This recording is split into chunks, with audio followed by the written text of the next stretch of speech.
Hello and welcome to another fantastically spectacular show. That's the story. This week has stories, it has songs, it has competitions. We've even got stuff you can win. But let's start off with something that's all about Meddling Madeline.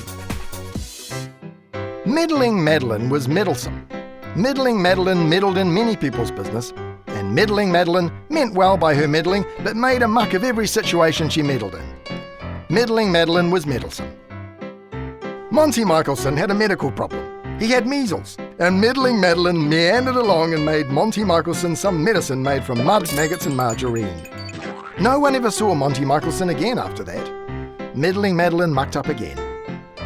Melissa Mitchell had manky hair, mixed up messy manky hair, and Meddling Madeline made a marvellous mixture of marigolds minced with marmalade and more pork mucus.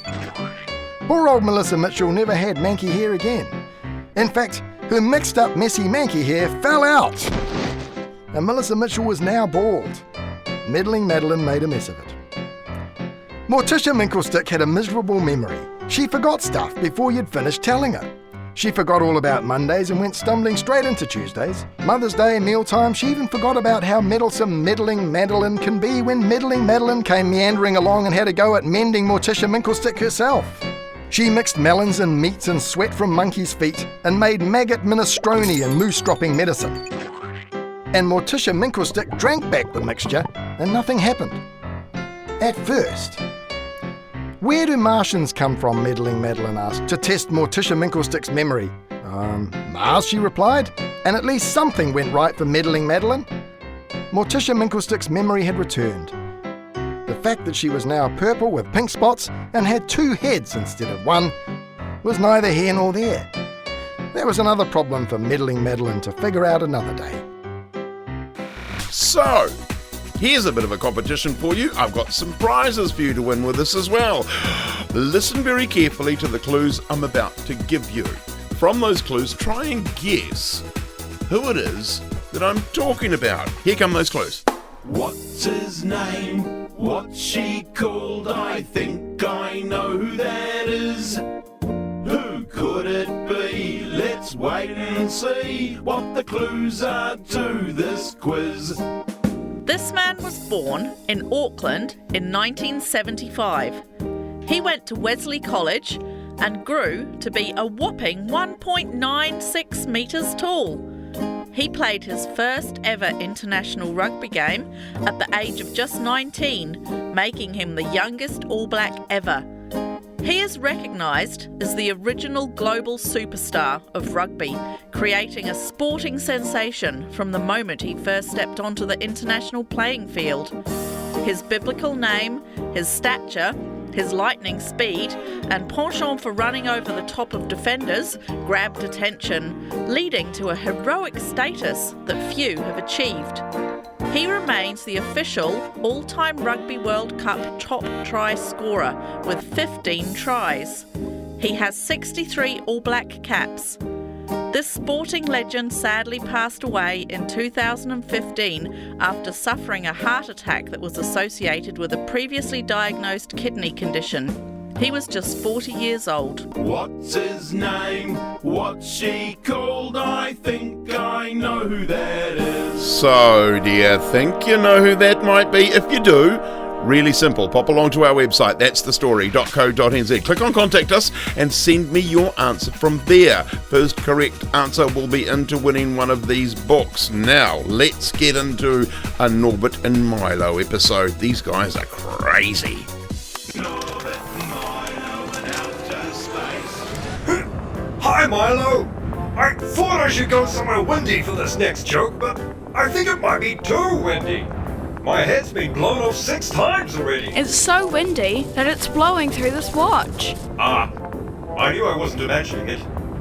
So, shall I tell you the joke? In your own time. Okay. Why is it so windy inside a stadium? Why? Because there are so many fans. Ha! Not this time.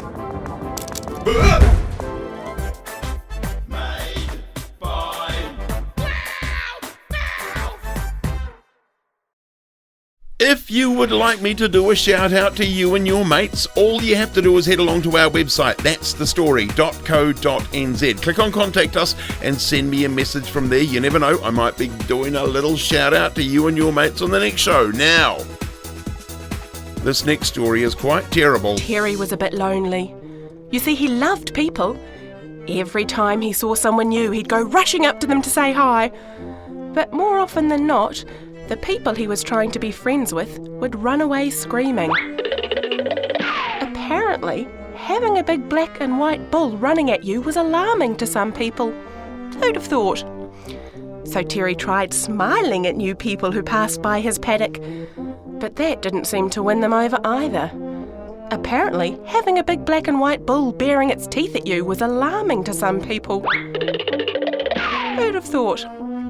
So Terry tried dropping his head and looking up shyly when he saw someone new, but still they ran away.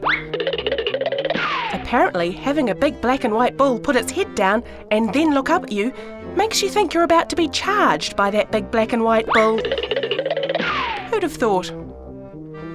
So Terry tried shuffling nervously when he saw someone new, hoping it would make him look small and non-threatening. But that also made them run. Apparently, having a big black and white bull pawing at the ground also makes you think that big black and white bull is going to charge you. Who'd have thought? Poor Terry the bull felt terrible. He didn't know how to make friends. Everything he tried seemed to have the opposite effect, so he was stuck all alone in his paddock, with not a soul to talk to. Then, one day he noticed that he had a new neighbour. Terry smiled. The new neighbour didn't run away. In fact, she smiled back. Terry swung his tail casually and looked down and then up again at his new neighbour. She looked back at him and swung her tail round a couple of times too. Terry ambled a little closer to the fence line. His neighbour did the same. They introduced themselves and chatted a bit. Clara seemed lovely. Terry the bull didn't feel terrible anymore. Terry felt terrific. Okie diddly dokey, now it's time to have a bit of a story that's a bit weird, a little bit strange. Everybody's got a bit of a funny name, particularly this bunch.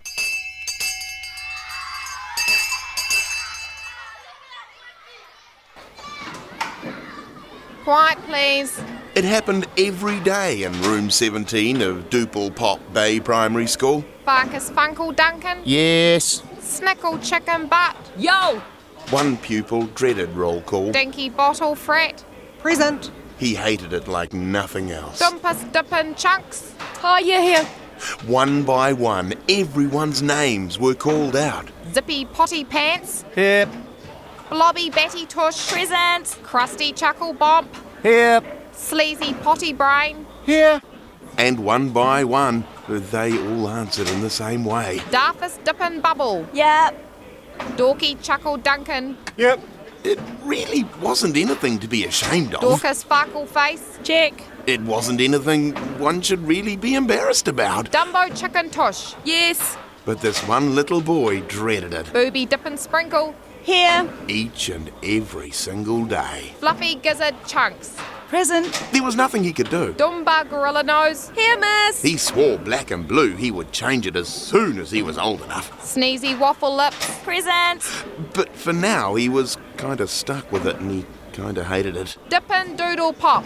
Here. It was getting closer. Sloopy Dippin' Face. Here, ma'am. Oh, and closer. Cheesy Dippin' Sprinkles. Hiya here. It really wasn't fair. Farkle Snickin'. Here. Why me? He would think to himself. Daughter's Potty Tush. Here. Just two more. Snickle Chicken Hump. Yep. Here we go. Zippy Potty Pants. Here. Oh no, here it comes. John Smith. His teacher would call. and the class would erupt into raucous laughter. They would snigger and guffaw and belly laugh. They would be rolling around on the floor. Even Miss Stinky Knees would have a little smirk on her face. Yes, John Smith had the most unusual, the funniest, the weirdest name in all of Room 17 in Duple Pop Bay Primary School. So it just goes to show, everyone's name is a little funny somewhere. What a weird bunch of kids in a very strange little classroom. I'd love you to draw a picture of that classroom full of kids with weird names. Get your caregiver or your teacher to take a photo of your picture. Head along to our website, that'sthestory.co.nz. Click on Contact Us. You can upload your picture there. I will pick one, and that picture will win a $100 art pack from Gordon Harris. Now, let's have a story about waiters. Jess's cousin had just got a job as a waiter. Jess and her mum and dad were going to have dinner in the restaurant where Ali worked. Jess had never been out to dinner like a grown-up before.